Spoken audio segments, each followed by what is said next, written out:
like my son was playing with paint when he was about 5 years old. This is known as a scatter plot.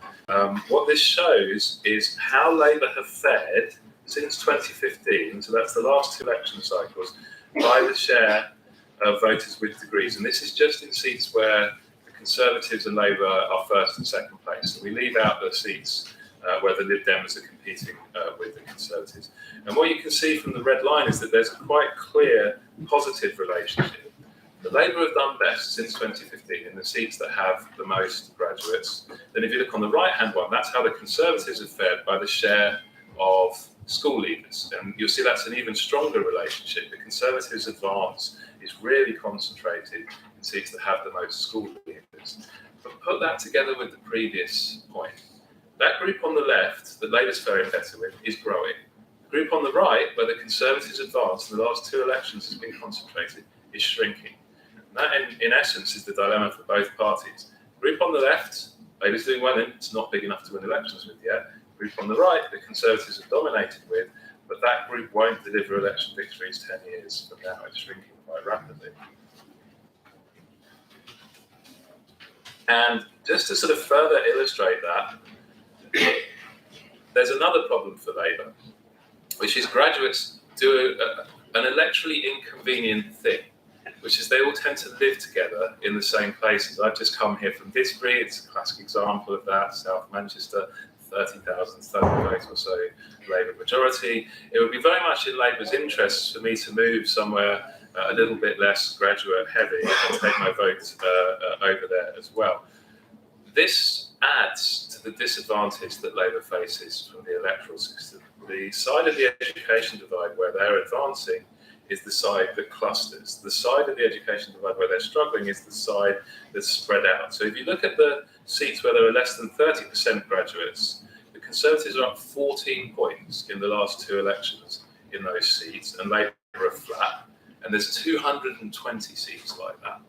On the other side, seats with more than 40% degrees, Labour are up 7 points, the Conservatives are down about 5 points. And that's 2015 to 2019, so not a period where Labour have done well overall. But the problem is, what's the total number of seats there? 58 seats, not enough. So that's the challenge. But then finally, the opportunity. This bar chart shows you the seats broken down by whether school leavers or graduates are the bigger group. In 2011, 486, just in England and Wales, 486 seats. School leavers were much the bigger group. That has nearly halved in the last 10 years and will continue to shrink. Whereas at the other end of the scale, the number of seats where graduates outnumber school leavers was just 50 in 2011. It's already 140. By the time we get to the 2031 census, or say a 2029 election, where if, as the polling suggests, Labour were to win next year, they might be up to win again, then that right-hand side of the graph will be much bigger than it is now. So to sum up, in the short run, a graduate-focused electoral coalition is not enough for Labour to have a kind of stable electoral majority. So they do have to rebuild bridges with the other side of the electoral divide.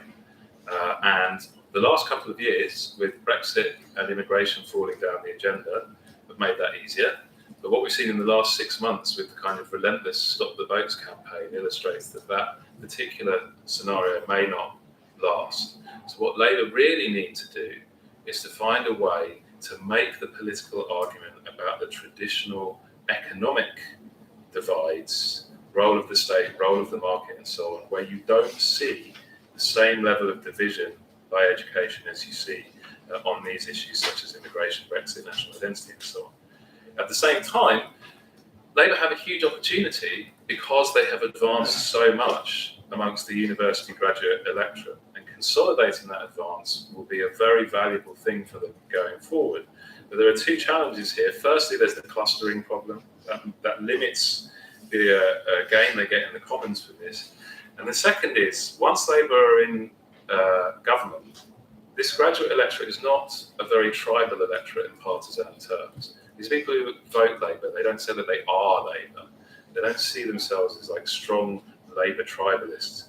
So if this group feels that Labour is not delivering in government, it's quite possible that Labour will face strong competition for these votes on the progressive left flank, the Greens, the Liberal Democrats, as indeed they have in the past. And the problem here is that the two goals are potentially in tension with each other. If you focus on a traditional bread and butter economic agenda, you're going to appeal more to the school leaver electorate, but potentially graduate voters who have a bunch of progressive social priorities to say, well, you're not talking to me anymore, so I'm going to go over and vote for somebody who does. And the final point I wanted to make is one about tribes and tides. This is a binary that Jane Green, a colleague of mine, came up with. We're right now, in polling terms, kind of at high tide for Labour, because what has happened to the Conservatives in the past couple of years is the public have turned against them on the sort of competence politics of delivery. They failed on the cost of living, they failed on public services and so on. And what you can see in the polling is the tide goes out for them everywhere, in all groups at roughly the same rate. But the tribal alignments that have come in the last 10 years, including the education alignment, including the Brexit alignment, those are still intact. So the gains that Labour has made, relatively speaking, amongst graduates are still there. The losses they've made, relatively speaking, among school leavers, those are still there too. Now, Labour stand to gain by being on the side of tribes that happen to be growing. But once they're the incumbent, it is they who face the challenge of potentially a tide of opinion turning against them if they don't deliver. Okay, thank you very much indeed, Rob, and thanks to McGovern for managing to make it so early. Actually, you've come earlier than we expected, so that's great. And what I was going to do is turn to Polly. That's a good way to be late. Right? Yeah, that's right. Yeah, I'm going to turn to Polly, then to Chris, and then to you, and then we'll go to the audience. So, Polly. Well, it does explain.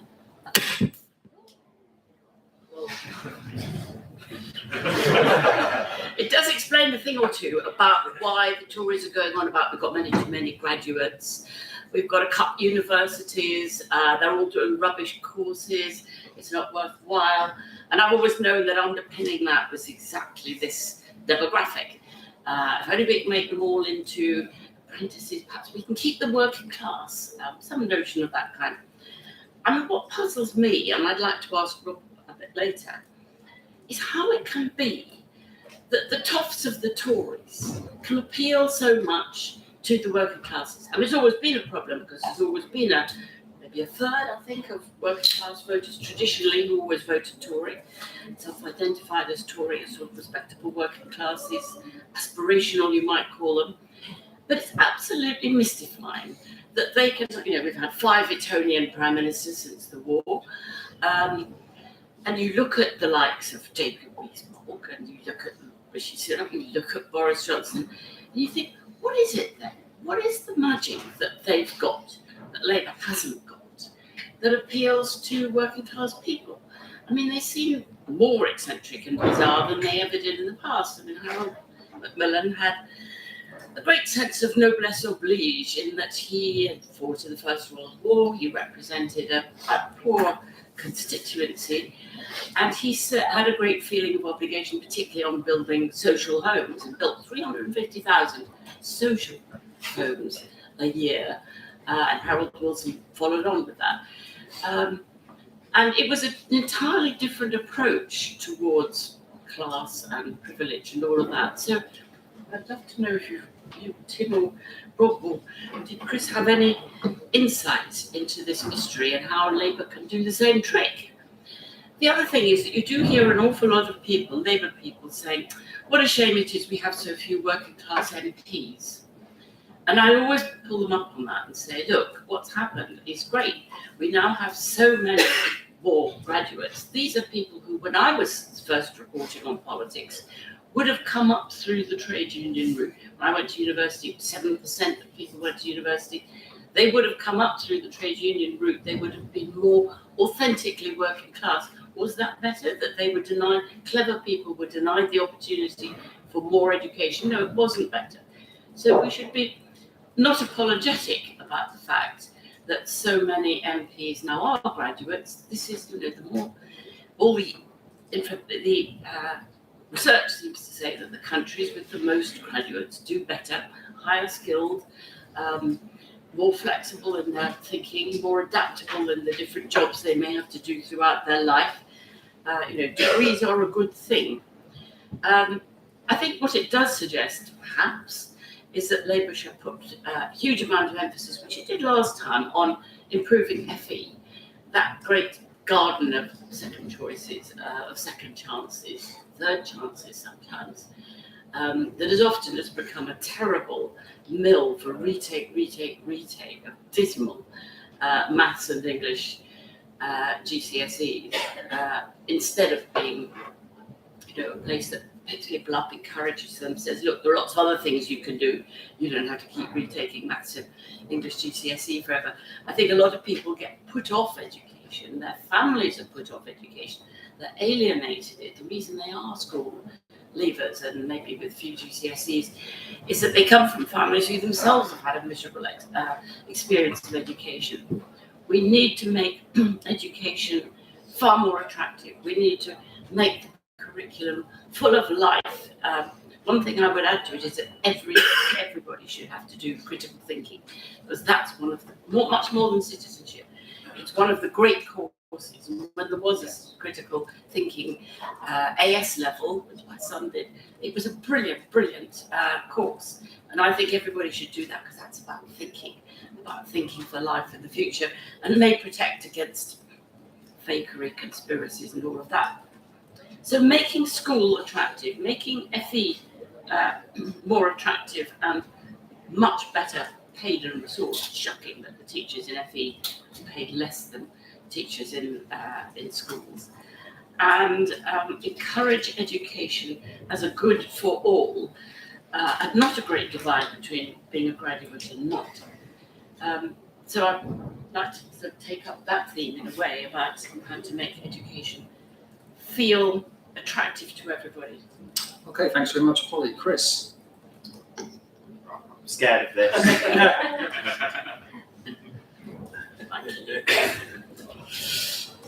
Thank you. Thanks for the great, fantastic data. I've been seeing variations of this presentation from Rob for some years now, and it is fascinating and certainly one of the most interesting phenomenons in sort of polling and psychology in recent years. But I think the other one, which you do have to, you can't think about the education divides without also thinking about the age divides alongside it. I mean, a big chunk of the education divides, not all of it, probably not even the majority of it, but a big chunk of the education divides are in themselves explained by the divides that exist on age as well. The fact that younger people are more likely to be graduates, and therefore just a phenomenon that means that young people are more likely to be Labour, to be Liberal, etc., will mean that graduates are a bit more likely to be so as well. Although education, as Rob said, does have an independent effect on top of that. But I think it does matter to think that it is worth thinking about these two things alongside each other, because they interact so strongly in the ways Rob was talking about. And I think what I've written about, because I think the point that Rob leads on to in his conclusion is Labour, yes, needs to consolidate its strong level of support amongst people who have been to university. But as we've seen, both because of geography and also still at this stage with the number of people in the population who have been to university, just sheer numbers, there are not enough people who have been to university to get you anywhere close to a majority government. So Labour basically needs to keep that strong level of support among people who have been to university, but massively widen out the party support among people who have left school at an earlier age. And look, when you run through the data, the challenge that Labour has always had in the next election has been massive. The party needs to get about 18% of people who voted Conservative at the last election to switch straight over to the Labour Party next time round in order to get Keir Starmer into government with quite a comfortable majority. And when you look at the kind of voters that you need to add on to that coalition in order to get over the line, they're disproportionately what I would call wand voters. I call them wand voters because in order to get anybody to pay attention to you in politics, you need to give things funny names. And wand voters stands for working age voters with no degree. At first we called them working age non-graduates, but then we realised we needed to change it. When you look, so they're the voters that are disproportionately people who voted Conservative last election, interested in moving over to Labour. They are, as Rob would say, more socially conservative than the population as a whole. They are more likely to have voted Leave in the referendum than the population as a whole. They're more likely to win in marginal seats, live in marginal seats, the kind of places that Labour's going to need to win in order to get a majority at the next election. But crucially, and actually probably far more importantly than anything else, they're far more economically insecure. And this is a really important factor that we often don't talk about in these divides, because we talk a lot about values, whether that's how socially conservative or socially liberal you are, or what your attitude towards the market is, and do you believe in private sector or public sector running things. What we don't talk about enough is basically just how screwed you feel, and particularly at a moment like this when we've seen prices skyrocket, when we've seen people feeling suddenly incredibly insecure in lives where they previously have felt a bit more comfortable. That's a really important metric and driver of voting intention, and that's one of the reasons that try really hard to hold it, but that's one of the reasons we have seen this chunk of voters move over to Labour so strongly in recent months, that is driving that current big poll lead. So I think a couple of points I'd make just on sort of how I think we appeal to these voters, how we sort of glue this voter coalition together, right, where we hold on to those graduates we've got, and also build one voters up on the side. I do think that Labour needs a big, bold offer. We've got one. I do think that Labour needs a big, bold offer on climate change, but we do need to make sure that we're talking about how that is actually the route to giving people far more secure lives. So yes, we're going to say, we're going to do our bit as a country in order to bring down greenhouse gas emissions and help save our planet. But also what we're going to do is we're going to start creating more energy here in the UK, rather than being reliant on dictators like Vladimir Putin or Saudi Arabia and importing from there. Because, actually, if you speak to graduates or non-graduates in this country, they don't want to see their energy bills skyrocket through the roof because of things that are happening halfway around the world. So you have a message that can appeal there to both sides of this education divide. But also, if we're talking about working age non-graduates, work is an incredibly important element of their lives. So talking about how we can add more security in the workplace as well, such as through the kind of things that we've been offering as a party through the New Deal for working people. And finally, I think that there's a really important story to tell on crime. A lot of these voters that Labour needs to win over, it's really important to them. They've seen it deteriorate in their community. They're incredibly upset about the fact that the Tories thought it was acceptable to just dramatically cut police officers, and they really don't buy this idea that they're replacing the ones that they sacked, and they felt crime has got worse in their community and they're not even bothering to report it anymore. So there are three things that Labour can do to try and hold this voting coalition together, to try and reach across this education divide, because it's going to be a really important thing for the party to do if we want to get Keir Starmer into Downing Street next year. Okay, thank you very much, Chris. Alison. Thanks, Tim. It's a real pleasure to be on this fringe with some really great thinkers, and I think we all should get some sort of prize for having got up so early this morning and then having ingested such rich data and information from Rob. It's really helpful to have this kind of robust analysis. And when I was thinking about this, and similarly, I sort of followed Rob's work for a long time, and when I was thinking about this, I was wondering, my first question was okay, how much is this just an age effect / cohort effect, given the changes that Polly mentioned? And I think we sort of answered that quite clearly. So what my conclusion from that there is something about education that is changing voting intentions, is that I've really been doing a lot of thinking lately about social mobility and class. And I think this has become a more salient issue. And I think that there's something in the education effect that is quite curious in that we have this view about our past that somehow the coalitions, Labour's working class vote versus the Tories' upper class vote, we have this view somehow that was what the past was like, but actually Labour's voting coalition was always much broader than that, and the Labour Party has always been made up of different groups of people, including people who were not just university educated but were university professors, and that's what drew them to the Labour movement. But I think this issue has become more salient of people thinking, okay, how can the Labour Party really do right by working class people? And I think this issue has become more salient in part because of the Tories.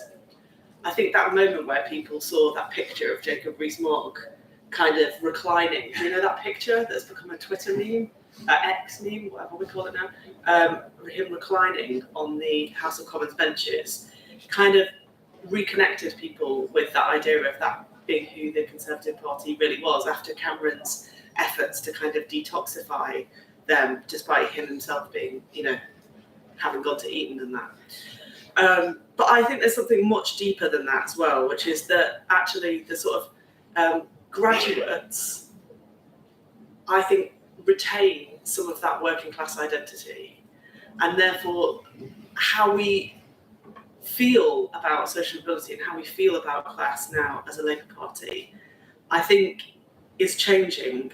I remember being in the Parliamentary Labour Party meeting some years ago, and there being a debate about how we make sure that we continue to have roots into politics for working class people. And I remember a colleague getting up and making an absolutely compelling argument that could not be judged by accent or by having gone to higher education, because it was precisely the wish of working class people in the Labour Party that the next generation have access to education and to be graduates. And somehow this idea that you abandon your working class identity or your background or your experience in your childhood or because you're a graduate, I think is wrong. And so I think we need a more subtle understanding of class. And I think if we look at the way Keir Starmer has talked about his background, I find that a genuine account of the way somebody's experience growing up and their parents' occupation has influenced their politics. And I think, I think it's good when Keir talks about that experience, and I've listened to many colleagues do that. And that's why I think, in thinking about this question of education, I think our language should be inclusive. Polly mentioned, authentic working class. We normally mean by that, like, does a job for which you don't require a degree. What do we mean by that? There's a sort of like social studies kind of classifications, but I think that everybody accepts they're long out of date, don't they, Rob? There's a lot of debate about that. Yeah, there's a lot of debate about it. Anyway, but from a political point of view, what I think we should do is be able to talk about our backgrounds and have a broader sense of what it means to be from a working class background, not least because we want it to feel inclusive and to include, areas where being from a working class background joins with, the experience of growing up black in Britain, or joins with the experience of being a working class woman. However, in the end, I think the way that we build strong and stable voting coalitions is to base our arguments on our values and our ability to practically change the experience people have of life. So, for example, 0 hours contracts. 10 years ago, I was working with some other colleagues on the experience of people on 0 hours contracts. It was absolutely dreadful. And I can't help thinking about some of those people now and how life might change for them if their employer had to engage in a conversation about the fact that a 0 hours contract was not appropriate. We know that there's loads of ways, as Chris rightly said, that New Deal for working people could actually practically change people's experience of work. I think that's a really good way of putting our values into practice, and showing is better than telling, I think, in this. The other, just two very quick examples. I've been doing a huge amount of work on reforming job centres. In job centres at the moment, you are told by your work coach, to get any job. And I think that falls into a practice of thinking that certain types of people should do certain types of jobs. And if that's not class discrimination, I don't know what is. So we need to implement the Equality Act with clause 1 saying that there is a duty to counteract socio-economic discrimination, aka class discrimination, and DWP has to reform itself so we stop labelling working class people into working class jobs. And the final point, HE has a massive role to play in this. I mean, we don't talk enough about the wonder of access courses and foundation courses. And if we want to have a country where people get a second chance, I think that colleagues in the HE can do a great amount of that. My granddad went to Liverpool University aged 67. He was so proud to do that. I remember we went to the cinema once and he could have got a pensioner's discount or a student discount. Definitely used a student discount. He was so proud. And I think there's a whole generation of people for whom HE could do that amazing job again, and I hope that we can have a Labour government and bring that about. Okay, thank you very much, Alison. I'm going to give Rob a couple of minutes just to reply to any of the points that were made before I throw it open to the audience. So, Rob. Sure.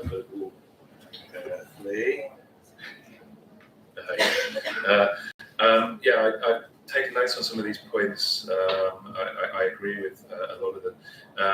On representation, Polly's point, why do the Conservatives seem to be so attracted to these voters despite not sharing their backgrounds? I think that's illustrative of the fact, which actually in a sense a very different way, Alison was also making that, which often voters will judge politicians by what they're doing now rather than by where they came from. Voters don't care that Nigel Farage was a commodities trader. They care that he talks about national identity and Brexit in a way that seems resonant to them. So, we see this in many countries over the world. And I think it is a dangerous way to underestimate your opponents, to assume that simply because they have aspects of the background that you think will not resonate with voters, that you therefore assume that they will lack credibility. Politicians are very good at being comedians. Quite often it's a necessary part of the job, I think. And when we look at people like Jacob Rees-Mogg, or particularly Boris Johnson, what you see is that comedian quality coming through. They become vessels for a particular worldview and set of values.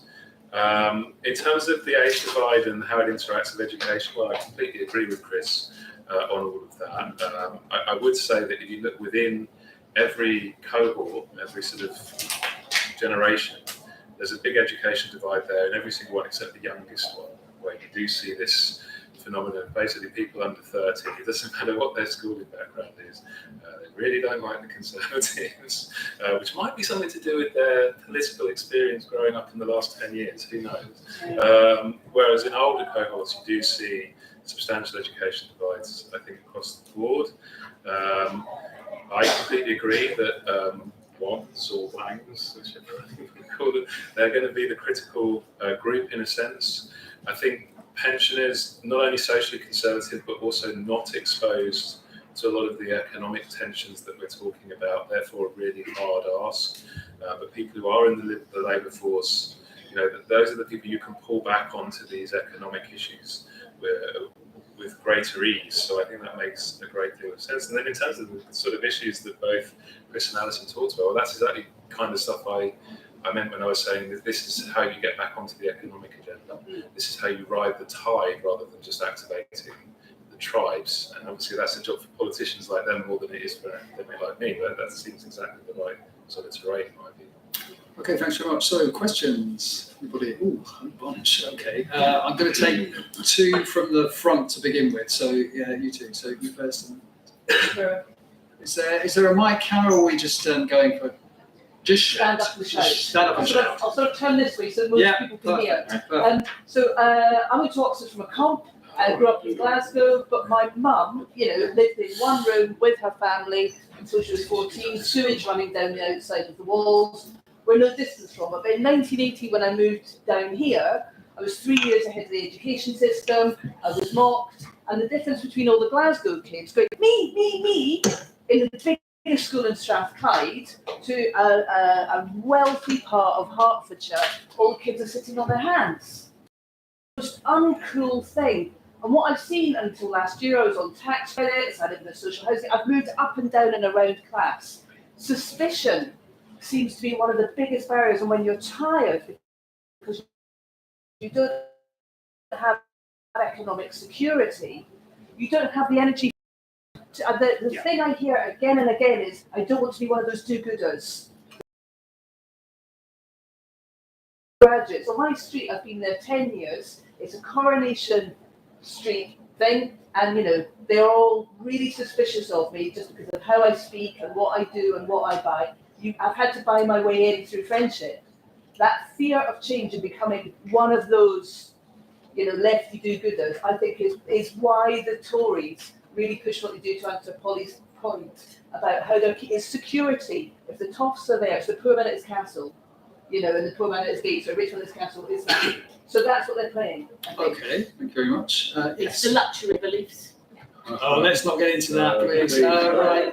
Okay, yes. Hi, I'm Janine Hyatt. I'm from the Fair Education Alliance. So we're a cross-sector coalition working on tackling educational inequality. And you might hear that I'm American. A lot of this sounds very familiar to me, sadly. But my question, to pick up on your point, Polly, about some of the conservative movements away from the 50% education target and saying, too many universities, Mickey Mouse degrees, etc. Do we know anything, Professor Ford, on the impact of getting a level 4 qualification that's not a university degree, a degree level apprenticeship, or some other form of kind of post-grad qualification? Okay, I'll take one more actually. So, yes, guy there with the glasses. Yeah. I'm from that group who were the first to go to uni. Yeah. So on. Same as Polly when I was on about 7%. Coming from a working class community, the one thing that strikes me very different now to when I grew up is that collective nature. At the mining community, you had everybody was a member of the union, either in the mine union or the shipyards or whatever. Is there any data or correlation between the point at which the support from that group breaks down and the correlation with trade union membership? And is one of the routes back into that actually supporting and very actively encouraging people who need the support, who need that protection of trade unions, back into that collective nature? We atomise society, and that, I think, is taking the purest words. Okay, so we've got 3 questions there. One is about this suspicion of social mobility, if you like. One is about the degree to which non-degree higher education qualifications actually make a difference. And the last one is the degree to which perhaps trade union membership can cut across some of these divides. So, whoever would like to take them first? Rob, go on. I can go first if you like. I mean, these are all great questions. I mean, on the issue of sort of suspicion of educated graduate, do-gooders, I think that's a really sort of evocative way of putting it, because that gets into an aspect of the education divide which I haven't talked about so much in this presentation, which is the links between education and social status. So one of the issues that I think progressive parties get into when they have a coalition of university graduate liberals and economically insecure non-graduates is that the latter group often feel like they're being talked down to by the former group, that there's a kind of a high table and a low table within that coalition, and that has proved to be a very potent wedge that right-wing and radical right-wing candidates across the board have used to win over non-graduate voters. I did a bit of research with a former student a while ago looking at measures of social status. One way you can measure social status is what sort of people you socialise with, which also informs this. People socialise with people that they consider on equal social status, and education really strongly predicts that. So when people say, you're telling me how to live and what to do, but you don't want to hang around with people like me, well, it's there in the data, it's true. And it's a really powerful issue that does need to be addressed in all of this as well, because if progressive parties like Labour don't find a way to talk about that and address that themselves, their opponents will do it for them. So I do think that's a really important aspect of this story. In terms of non-university qualifications, I was kind of alluding to it a little bit with the sort of A-level post-18 group. That's me being a little bit lazy because it's just the largest group in the data, and otherwise you get the graphs become a bit spaghetti-like. If you add in sort of post-18 non-uni, they tend to be towards the graduate end and away from the lower end. So it does function a little bit as a kind of a spectrum. Each step you go up tends to pull people in the kind of graduate direction. Incidentally, postgraduates, they're just off the scale. Very, very, very left-wing. Anyone who's taught them kind of knows that. And then trade union membership, again, I think that's a really, really important point. If you go back to the British election studies that were done in the 1980s, when trade union membership was in steep decline, you'll see the authors there talking over and over again about how powerful this was as a force of working class identity, as a force of voter mobilisation, as a force of solidarity, and saying if this continues to decline, it's going to be a really big problem for the Labour Party. And we're now living with the consequences of that decline and that problem. So I completely agree. One of the most potent mechanisms that has yet been conceived for mobilising working class voters into progressive coalitions, and we need it back, really. Okay, Polly. I'm really glad to hear you say that, because I often write about Labour's now quite long time policy, the New Deal for working people. Nobody knows about it. And every time I write about it, people who really ought to know, I didn't know that. I mean, the fact of forcing employers to have to allow a trade union in to recruit will be phenomenal. If trade unions really run with that, the opportunity for hugely increasing membership, it is really difficult to recruit by standing outside a Kentucky Fried Chicken or a care home, change of shift, as people are dashing out, going home to collect their kids in a rush, haven't got time to stop and talk to people with leaflets. It is really hard to recruit in the places that most need to be recruited. Now, I don't think that very many people, because there's the number of middle class people who don't know about this, and 0 hours and everything that's in that package, which I think is really radical and very good. I don't think it's got out there. I think Labour, mentioned today in my piece, not very good at spin. So if people feeling insecure, if working class people in working class jobs are feeling insecure, distressed about 0 hours and all the rest of it, what's the mechanism of getting them to know what Labour would do and how much it would affect them? Because if they've never come across a trade union, they may not really know what impact these things would have in that package. It's a sort of package for people who already understand trade unionism. Okay, I'm going to let Chris and Alison come in next time. I'm going to take some more questions from the audience because there are so many. Okay, so one at the back. Was that you, James? No, that's just your great. Yes, Scott, then Will James, and then the lady in the brown cardigan and the lady behind her in the pink top. So James first. Shout. James Stone, no longer of the SMN. Sometimes the SMN. Very quickly, let's get thoughts from everybody, especially Rob, on the economic dimension of higher education and values formations. Rob said the evidence for higher education and how it shapes economic views is a bit mixed. There is some evidence in the Rob that actually going to higher education predisposes people to oppose wealth redistribution, support slightly lower taxes.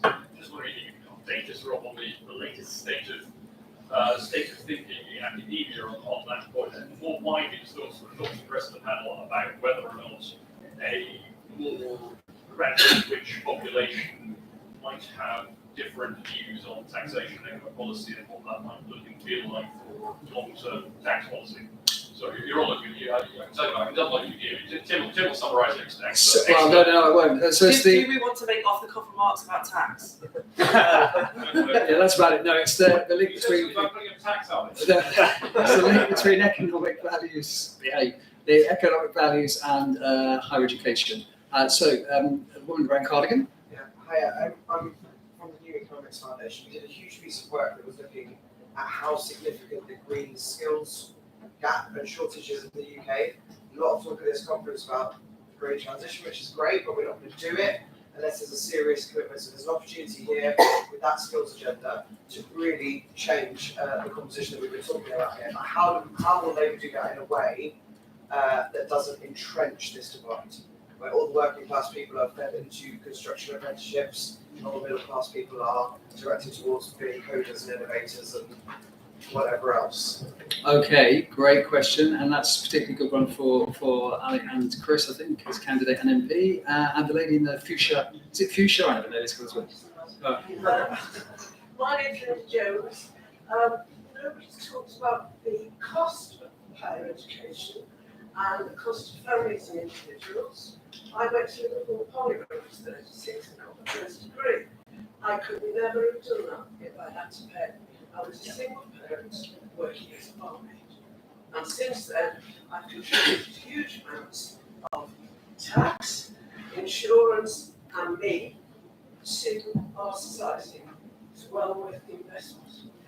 Okay, so that's a question therefore about higher education and fees. So over to Alison, first of all. Yeah, on that point, I mean, our education team are looking at it.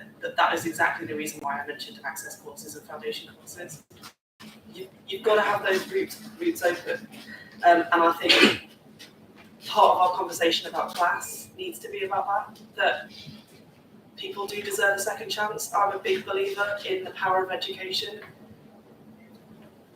but a realist about the fact that I don't see a system coming anytime soon that won't mean that it doesn't work first time for everybody. So we've got to have those routes open, and I think you're absolutely right. You know, whenever you speak to somebody who has taken that decision later in life to go back to education, they're a clear example of the value of doing so. On the green skills point, I think there's a big issue here about geography. So the data, as I understand it, on social mobility, it shows the real geographical impact that there is.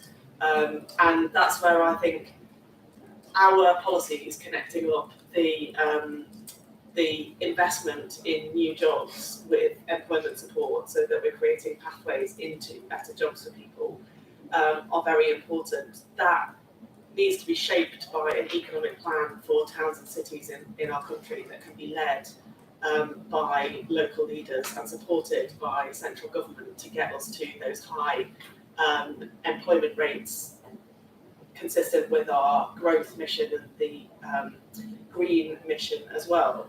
For me, you know, it's not the case that every opportunity should be available in your town or city, but I think we need to make sure that there's sufficient range of jobs where people are, that they have real choice. There's too many places in our country at the moment where the divide that you're talking about happens because the labour market is dominated by minimum wage or just above jobs. And that means that whatever sector that's in, and often it's like care, retail, hospitality, that means that that person's ambitions are limited by where they are. And we shouldn't just accept that. We should work on every place having a range of jobs so that we know that we've got progression across sectors. I don't quite see it as a kind of binary between, you know, the tech bros and the green engineers, but I think we need that range of jobs in most places. Just two other very, very quick comments. People who are in trade unions get paid more. That's why we should have more people in trade unions, and that's why we should change the law to make it happen. I mean, there may be political consequences of that, but right now, money in people's pockets is where we are, and like it's as simple as that. And finally, on the being looked down upon point, there's a big debate in politics at the moment about whether politicians keep being selected or candidates keep being selected because they're local. And I think this is a bit of a mistake to think of it as local, that somehow you have to be born in that place or whatever. I think people are just sick of being looked down on. And I don't think that there's an exact science of what this actually is in terms of the nature of the sort of prejudice or discrimination, but we know it when we see it. You know, there are signifiers the postcode you were born in. A MP colleague told me that she used to never put her address on her CV because people would know she was from that working class place. I mean, that's mad. And you just know it when you're being looked down upon. And that is like, runs through our politics like a stick of rock. So we have to have this conversation about class. We have to be able to talk about the social structures in our society and what it will take to break them down. Okay, thanks. Chris, and I'll back to Rob for a final word. Chris. Yes.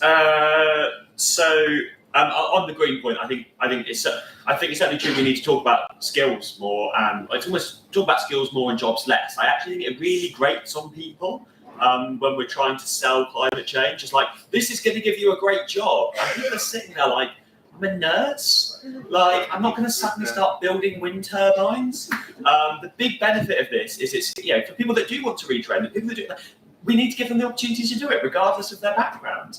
And also for the next generation as well, we need to make sure that we've got the pipeline in place to create the skills, to create the jobs that are going to need to go through the transition, which we all know that we're going to need to go to. So any opportunity to start mentioning sort of green skills more with green skills less, I think is crucially important. And for what it's worth, having done this in my polling job, it's a much better way of getting people to be more supportive of the kind of measures that we need as well. I'll just ask you a question about that. Yeah. Does it sound quite threatening to a lot of people that you've got to go off to a college and learn? Is skills what, This is my second point. It's all right. It's our second point because it gives me an opportunity to do my important task of mentioning the Open University. So, the fantastic Labour institution was built, which was built by a previous Labour government. But just on the cost of higher education point, cost is a big element, but also accessibility. We basically need to make it as easy as possible for as many people as possible to have the opportunity to go through training, go through skills, to get a degree. At various points in their life. This conversation is dominated by tuition fees. I think that's incredibly unhealthy, actually, because the vast majority of the cost of going to university is not, particularly for people at different stages in their life, is not the cost of tuition fees, but it's lost earnings, or it's the difficulty raising your kid while you're doing it and everything else. So having more support for fantastic institutions like the Open University is also, in distance learning across the board, is incredibly important to increase that accessibility. Okay, thanks very much, Chris. And could you just tell us where the Open University is located? The Open University is based in Milton Keynes. Right. Rob, over to you, and then I'll have a quick final word before we finish. Rob. Sure. It's a great question from James, which is, what is the sort of economic values of graduates? We know they're very socially liberal, and that helps Labour as a party of social liberalism in many forms. But what about their economic values? I think there's three things I'd say about this, and I think the three things together kind of illustrate the opportunity and the challenge. The first is graduates will tend to be more economically, not right-wing, but more economically moderate than people from who left school earlier, and that's largely a product of the lives that they lead. They have higher incomes, more job security, more social mobility, more access to housing, all of the things that people kind of want out of the economy. Graduates tend to have an easier time getting them, and that tends to, if you say, well, is the system broken, they're less likely to say the system's broken because the system is delivering for them, or it used to. The difference, of course, is quite stark with younger graduates for whom that has not been the case to anywhere near the same degree. And the third thing is, if you allow for these economic factors, graduates are rather more left-wing than we would expect them to be. If you take a homeowner who's not a graduate and a homeowner who is a graduate, the graduate homeowner will be rather more left-wing on economic grounds than the non-graduate homeowner. And one of the reasons for that seems to be that graduates are more prone to thinking in system terms. And I'll give you an example of that to make it concrete. If you look at the data on austerity, the politics of austerity, that's a system story. The system isn't working. The reason that things are broken is because of changes to the system. Graduates find that argument about the last 10 years a great deal more attractive than non-graduates because they tend to think in system terms. So put those three things together, there's the opportunity and the challenge for Labour. Graduates tend to be more comfortably off, therefore they tend to drift rightwards if things are going well. When things are going badly for a particular segment of graduates, they're more likely to say the system is broken and needs reform. So in times when things are going badly for graduates, they will tend to a party that wants to reform the system. But the trouble is you can become victims of your own success, because if you do fix the system, then their day-to-day lives are quite comfortable and they may drift away. Or pull your electoral coalition rightwards. So that's going to be the longer term challenge. Of course, they say, well, here's the challenge if everything that starts working again. Seems like a strange thing to say right now, but who knows? 10 years down the line, that might be the discussion. Yeah. Can I just link something, sorry, very quickly, because I think it also links back to Polly's initial question back to Rob as well, which is yes, graduates do think more in this sort of systems thinking. There's obviously a reverse to that, which is that non-graduates don't. And I think part of the appeal that that some of the conservative right-wing politicians is linguistically, they're really often quite much better than politicians of the left are at sort of avoiding that systematic thinking and way of explaining things and doing a lot more direct reasoning. It's a really good paper that Progressive Britain did on this a couple of years ago, written by somebody whose name I've just forgotten, but it's fantastic. Go out and read it. We on the left need to be better at making arguments, not just using this systematic thinking, systematic way of explaining things. Okay, thank you. The fact that we're still talking and we've run slightly over time, I think is testament to the amount of interest there is in this panel. Thank you so much for coming. Thanks to the SMF, thanks to UK Change Union. And I should say, if you are interested in questions of class, then I would recommend Polly Toynbee's excellent book, An Uneasy Inheritance, which actually is kind of shot through with those kinds of questions and possible answers to it. So thank you all for coming. Enjoy the rest of the day. Enjoy Keir's speech. And maybe we'll see you at some SMF or UK and Change Europe events in London. Thank you.